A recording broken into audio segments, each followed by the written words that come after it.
The house stood at the end of Elm Street, forgotten and smothered by ivy, its windows like empty sockets in a weathered skull. For as long as Rachel could remember, the old Delacroix mansion had been the subject of local ghost stories, its darkened halls a forbidden playground for thrill-seeking kids. Tonight, however, it was more than a haunt. It was a distraction, a break from the tedium of their small-town lives. Rachel led the way, her flashlight cutting through the thick layers of dust. Ethan trailed close behind, balancing his excitement with quiet calculations about what treasures they might find. Maya walked slower, her cautious eyes scanning the floor for weak spots, while Caleb brought up the rear, muttering about how dumb this whole idea was. "We shouldn't even be here," Caleb hissed as Rachel pushed open the heavy basement door. "The floorboards are rotting. Someone's gonna fall through." "Then don't come," Rachel snapped, a grin teasing her lips. "But I thought you were braver than this." The basement yawned below, a chasm of stale air and damp concrete. A single light bulb dangled from the ceiling, its frayed cord swaying in the faint draft.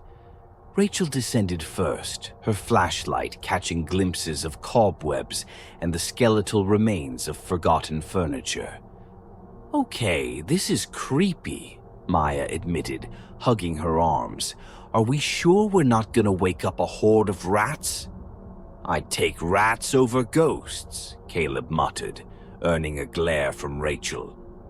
The basement floor was covered in a fine layer of dirt, but as the beam of Rachel's flashlight swept across the room, it caught something metallic, something out of place. "What's that?" Ethan asked, his voice sharp with curiosity. He knelt, brushing away the grime to reveal a circular surface, gleaming faintly. The object was unlike anything they'd seen before. A strange combination of metal and organic material, like machinery fused with flesh. Veins of blue light pulsed faintly along its surface, resembling the rhythm of a heartbeat. "Holy crap," Ethan whispered, his eyes wide. This can't be normal." Rachel crouched beside him, running her hand over the strange device. The surface was unnervingly warm, almost like skin, and it seemed to shiver at her touch. "It looks alive," she said, her voice quieter now. "It's disgusting," Caleb said, backing away. "Don't touch it. Who knows what kind of disease you could get?" Ethan ignored him, his engineering instincts taking over. This isn't any kind of tech I've ever seen. It's not military, not commercial. It's alien," Maya groaned, folding her arms. "You've been watching too many conspiracy shows." "Explain this, then," Ethan shot back, gesturing to the machine. "There's no way this came from here."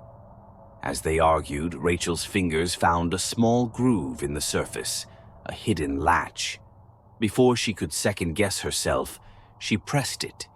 The machine emitted a low, almost human moan, and the blue veins brightened, spilling their eerie glow across the room. Guys," Maya whispered, stepping back as the machine began to move. Segments of its outer shell shifted, revealing what looked like a cockpit. Inside were controls covered in alien symbols and organic growths, the whole thing pulsating like it was alive. It's a time machine," Ethan breathed, awe and disbelief warring in his expression. "Or a death trap," Caleb muttered, gripping Maya's arm. "We need to get out of here." Rachel shook her head. "Are you kidding? Do you realize what this could mean? If this really is a time machine, we could destroy ourselves," Caleb interrupted, "or end up as skeletons in the future." "No thanks." But Rachel's excitement was contagious, and soon Ethan was examining the controls, his fingers carefully tracing the symbols. I think I can figure this out," he said, glancing up at Rachel. "We could test it. Just one jump to the future." "No," Maya said firmly. "Absolutely not. You don't even know if it works. And if it does, what happens to us? What happens to time?" "It's just one jump," Rachel said, her voice low but insistent. "Think about it, Maya. We could see the future, know what's coming, change our lives." Maya hesitated, looking from Rachel to the machine. Something about it unnerved her deeply, but her protests faltered in the face of Rachel's determination. Caleb, meanwhile, was already heading for the stairs. "You're all insane," he called over his shoulder. "When this thing explodes, don't say I didn't warn you." Ethan's hands hovered over the controls, trembling slightly. "I think I've got it," he said. "We just need to set a time, maybe 100 years forward. And then—" The machine shuddered, its organic components writhing like snakes under its metallic skin. The blue veins pulsed faster, the light intensifying until the entire basement glowed with a surreal, otherworldly hue. Maya stepped back, her heart pounding as a low hum filled the air. "It's starting," Ethan said, his voice both excited and terrified. "Everybody get ready." As they climbed into the cockpit, the machine groaned again, its movements almost reluctant, as if it were alive and unhappy. The organic tissue expanded and contracted around them, and an acidic, sulfuric smell filled the air. "What is that smell?" Caleb demanded, holding his nose. Rachel didn't answer. Her eyes were fixed on the glowing control panel. "This is it," she whispered, her voice trembling with anticipation. "We're going to the future." The countdown began, the alien symbols flashing rapidly across the screen. The hum grew louder, shaking the floor and the walls, and just as the light became blinding, they felt a wrenching pull, as if every molecule in their bodies was being stretched across time. The basement vanished in an explosion of light and sound. For a moment there was nothing but darkness and the overwhelming sensation of falling. Then, with a sickening jolt, they landed. The air was thick and damp when they emerged. At first it was hard to tell where they were. The ground beneath them was no longer the concrete floor of the basement, but something spongy and uneven. Rachel steadied herself, shaking off the dizziness that lingered from the jump. As her vision adjusted, she froze. Around them stretched the skeleton of a city, its ruins tangled with something unnatural. The buildings, once towering skyscrapers, were crumbling, their surfaces overtaken by a fleshy, pulsating material. Vines of it snaked up walls and through shattered windows, glistening in the dim, reddish light that filled the sky. The streets were blanketed in a layer of organic matter that squelched underfoot. Tiny, vein-like tendrils spread outward in every direction, their faint blue glow tracing a sprawling network that seemed to pulse like a giant circulatory system. "Where are we?" Maya whispered, her voice trembling. Ethan stepped forward, his boots sinking slightly into the soft, pliable ground. "This isn't right," he muttered. "This can't be the future. It looks diseased." "It's worse than that," Caleb said grimly, scanning the horizon. "This place is alive." Rachel moved cautiously toward the nearest building, her heart pounding. She reached out to touch the wall, but Maya grabbed her wrist. "Don't," she warned. "We don't know what it is." The ground beneath them quivered slightly, as if in response to their presence. Rachel pulled her hand back, her stomach twisting. The air smelled of decay, sharp and sour, and a faint sound like a heartbeat throbbed in the distance. "Do you hear that?" Caleb asked, his voice barely above a whisper. Ethan nodded, his face pale. "It's coming from everywhere." The group moved together, their footsteps tentative. They passed a collapsed tower covered in the strange organic growth, its windows filled with something gelatinous and pulsating. As they approached an intersection, they noticed something even more disturbing. Small, round growths resembling eyes scattered across the ground and walls. They twitched, swiveling to follow the group's movements. "Those are eyes," Maya said, her voice cracking. "They're watching us." "Don't stop," Rachel urged, her voice tight. "Keep moving." The further they walked, the more grotesque the landscape became. The buildings seemed to melt into the fleshy growths, their structures distorted and organic. Shapes moved in the distance, human-like figures lurching awkwardly, their bodies twisted and fused with the living city. One of them turned, its hollowed eyes locking onto the group. It let out a guttural, choking sound and stumbled toward them. "Run!" Caleb shouted, shoving Ethan forward. They bolted, their breaths ragged as they sprinted through the uneven streets. The figure gave chase, its movements jerky and unnatural, its limbs elongating as it ran. Rachel stole a glance back and saw its face, a grotesque mask of human features, stretched and fused with the same blue-vein tissue that covered the city. Its mouth opened impossibly wide, revealing rows of jagged metallic teeth. "This way!" Rachel yelled, leading them into a narrow alley. The walls here were lined with more of the grotesque eye-like growths, and as they passed, the eyes blinked and emitted faint, whining noises. The sound seemed to agitate the creature, which let out an ear-splitting screech. They burst into a partially collapsed structure and slammed the door shut behind them. Caleb shoved a piece of debris against the door as the creature outside clawed and pounded at it. The walls vibrated with each impact, the fleshy material rippling like the surface of a disturbed pond. "What the hell is this place?" Caleb demanded, his voice shaking. "I don't know," Ethan replied, clutching his knees as he tried to catch his breath. "But it's not just the city. It's everything. The ground, the buildings. It's all alive." Rachel peered out a broken window, her heart racing. The creature outside seemed to lose interest, its deformed head swiveling as if listening to something. Then it lumbered away, disappearing into the pulsing streets. They stayed silent for a moment, the only sound the distant thrum of the city's heartbeat. Finally, Maya broke the silence. "We can't stay here. Whatever this place is, we're not safe." Rachel nodded. "We need to find out what happened. There has to be someone alive who knows."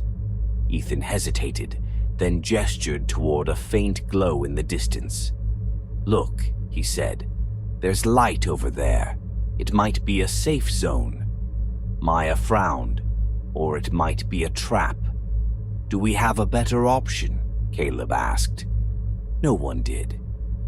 Reluctantly, they left the building, moving as quietly as they could. The city seemed to pulse and shift around them, the blue veins glowing faintly beneath their feet. They passed more of the twisted humanoid creatures, some standing still as statues, others twitching and murmuring in low, unintelligible voices. When they finally reached the source of the light, they found a group of survivors hiding in what appeared to be an old subway station. The entrance was reinforced with metal barriers, and armed figures guarded the perimeter. One of the guards, a wiry man with a scarred face, pointed his weapon at them. "Who are you?" he demanded. "We're not from here," Rachel said quickly, raising her hands. We're from the past. We came here by accident." The man's expression darkened. "You used a time machine?" Ethan nodded. "Yes, but—" "Damn fools," the man interrupted. He gestured for them to come inside, his tone both angry and desperate. "You don't know what you've done." As they entered the station, the truth of the future began to unfold. The survivors explained in hushed voices that the city had been overtaken by creatures called the Harvesters, alien organisms that had arrived through a rift in time. The organic material covering the city was part of their hive, a vast living network designed to assimilate everything it touched. "They're not just aliens," the scarred man said grimly. "They're us, twisted versions of ourselves, merged with their biology." Rachel felt a chill run down her spine. How did it start? The man hesitated, his eyes flicking toward Ethan. "It started with a time machine, just like yours." The air grew colder as they descended, a sharp contrast to the humid, pulsing environment above. The survivors had warned them about the Hive, a sprawling network of tunnels and chambers beneath the city where the Harvesters lived. But no warning could prepare them for the reality. The entrance was a gaping fissure in the ground, its edges covered in a translucent, web-like substance that clung to their boots as they climbed inside.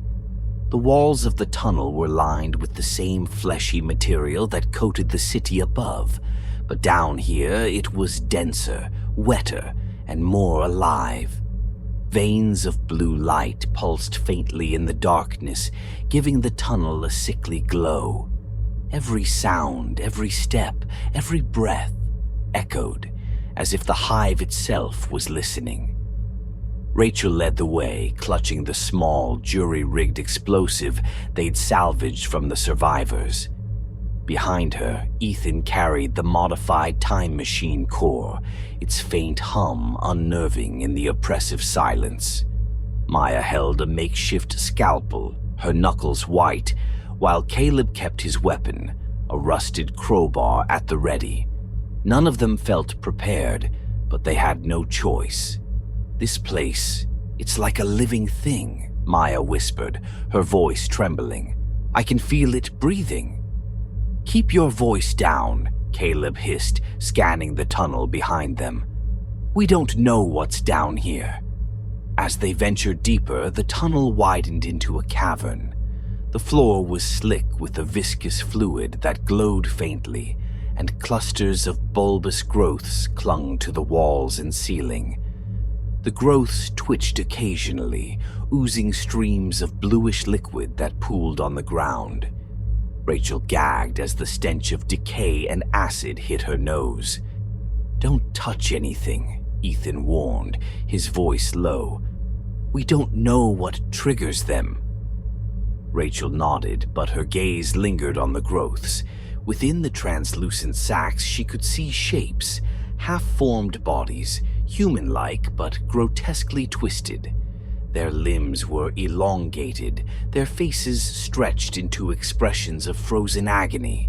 Some of them twitched faintly, as if alive.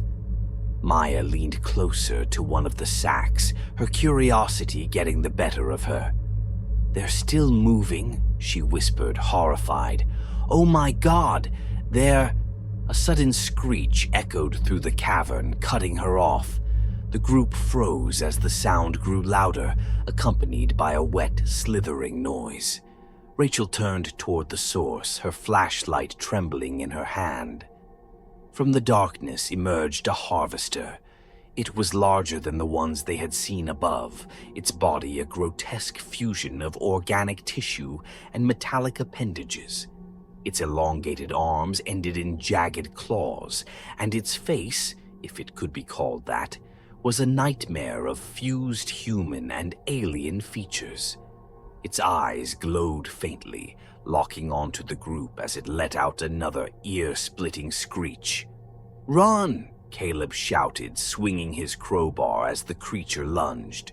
The group scattered, dodging through the pulsating growths as the harvester pursued them. Its claws scraped against the fleshy walls, leaving deep gashes that oozed thick, blue liquid. Ethan tripped, the time machine core slipping from his hands. Maya yanked him up just as the creature's claw slammed into the ground where he'd fallen. "This way!" Rachel shouted, spotting a narrow tunnel ahead. They scrambled through the opening, the walls closing in around them. The harvester screeched in frustration, its massive body too large to follow. But as they caught their breath, Rachel realized the sound had triggered something else. From deeper within the hive, more screeches echoed, followed by the unmistakable sound of movement, hundreds of them closing in. "We need to move. Now," Rachel said, her voice shaking. The tunnel sloped downward, leading them deeper into the hive.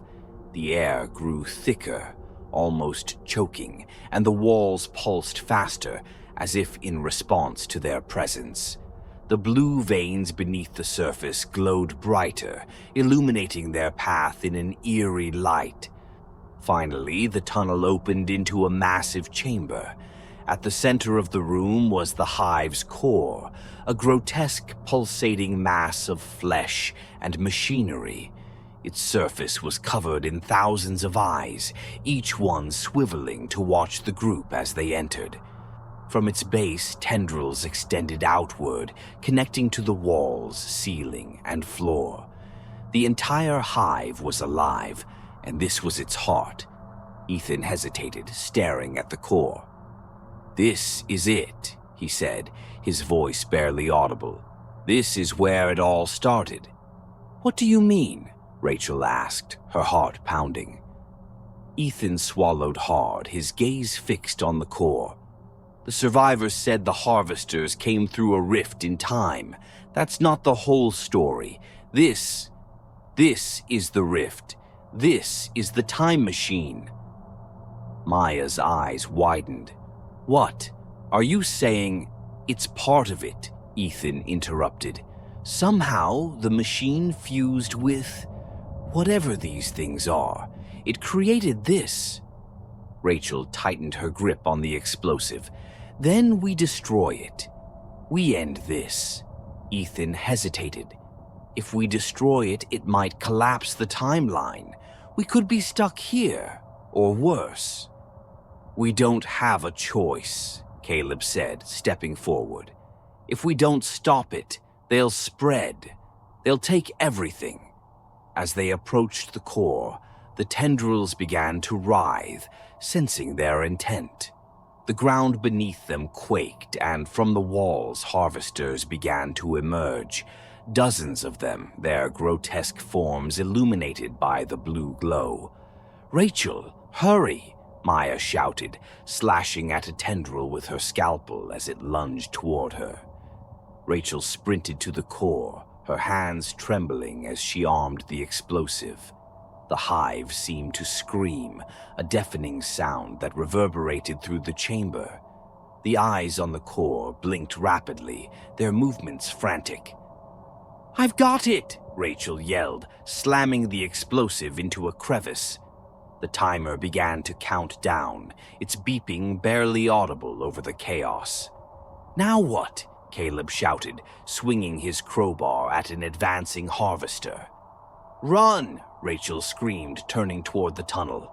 The group sprinted back the way they'd come, the ground shaking violently beneath them. The harvesters gave chase, their screeches blending with the hive's deafening wail. The walls began to collapse, the organic material tearing apart as the core destabilized. They barely made it out of the tunnel before the explosion hit. A blinding light filled the cavern, followed by a shockwave that sent them sprawling. The hive let out one final ear-splitting scream before falling silent. When the dust settled, the group looked back at the ruins. The hive was gone, its organic mass reduced to smoldering debris. For a moment, there was only silence. But as Rachel stared at the wreckage, a sinking feeling gripped her. The blue veins on the ground were still glowing, faint but steady. The hive was destroyed, but its influence remained. "It's not over," she whispered, her voice trembling. "It's still here." The ruins of the hive smoldered behind them, casting faint blue light across the desolate cityscape. The veins, once pulsating with eerie vitality, had dulled to a faint glow, but had not disappeared. The harvesters were gone for now, but their influence lingered, etched into the ground, the air, and even their own bodies.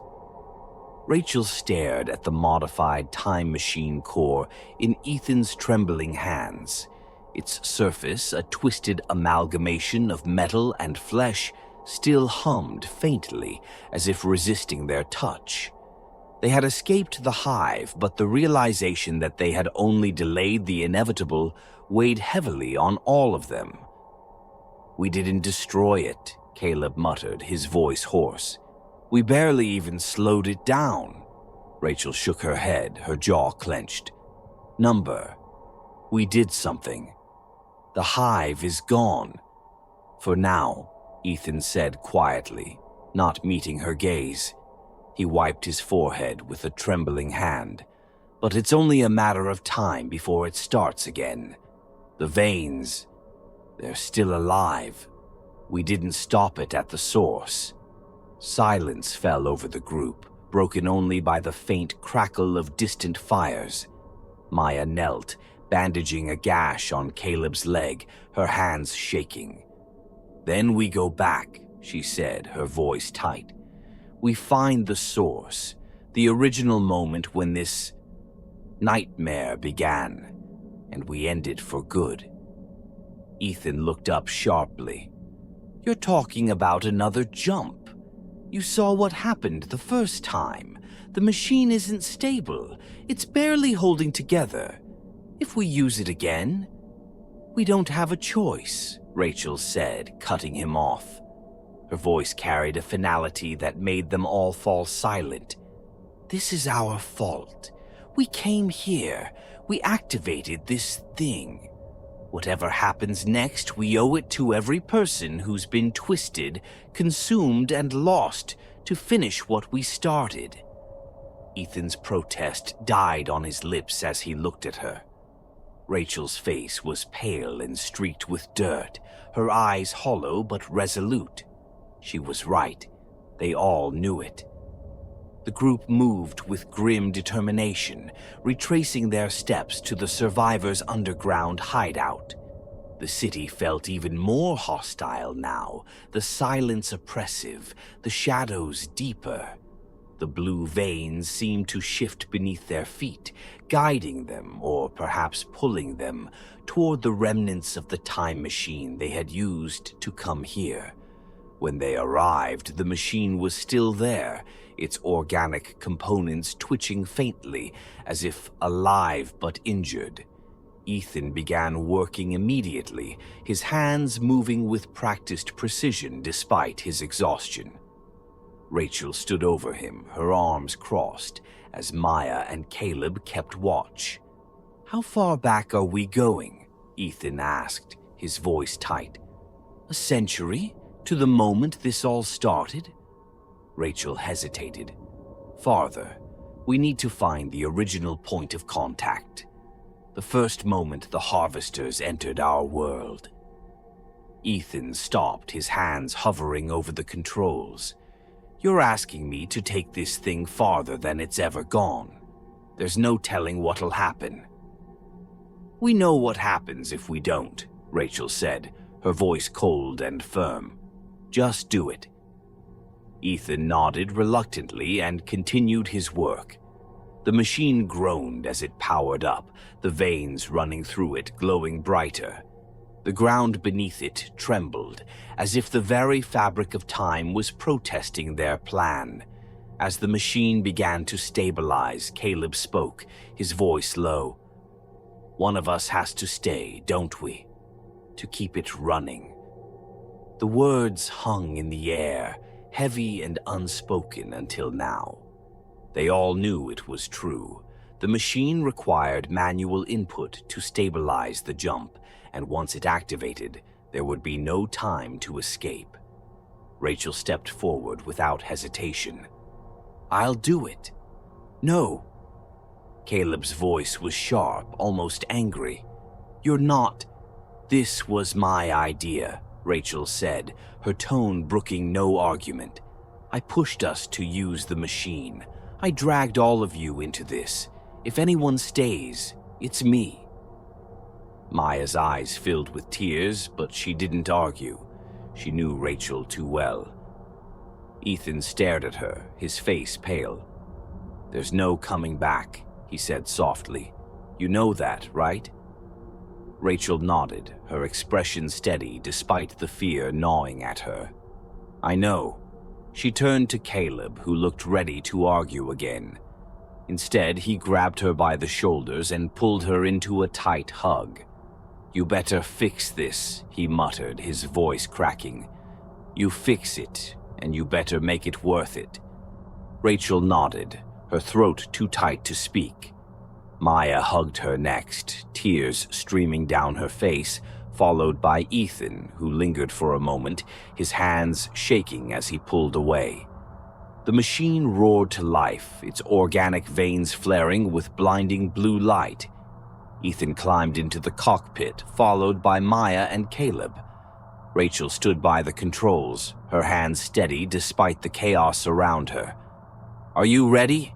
Ethan called, his voice barely audible over the noise. Rachel nodded. "Take us back to the beginning." The machine groaned, the air around it shimmering as time warped and twisted. Rachel watched as her friends disappeared, the machine pulling them into the rift. The light engulfed them, leaving her alone in the ruins. As the machine's hum faded, the Hive began to react. The veins surged, the ground trembling violently. The remnants of the harvesters stirred, sensing the disruption. Rachel stood her ground, her eyes fixed on the horizon. The machine's energy surged through the Hive, and for a moment she felt connected to everything, past, present, and future. And then she was no longer herself. The Hive enveloped her, its tendrils pulling her into its pulsating core. She didn't scream. Instead, she felt a strange calm, a sense of purpose as her body fused with the remnants of the alien biology. She had become part of the Hive, its final heartbeat, but also its undoing. Far away in a distant past, Ethan, Maya, and Caleb emerged from the time machine. The air was clean, the sky bright. They had arrived before it all began. In the distance, they saw the first experiments with time technology. Human scientists, unaware of the horror they were about to unleash. "We stopped them," Ethan said, his voice steady. "No matter what it takes." As they moved forward, Caleb glanced back at the machine, at the faint blue glow still emanating from it. He swore he could hear Rachel's voice, faint but determined, whispering in the wind. "Finish this."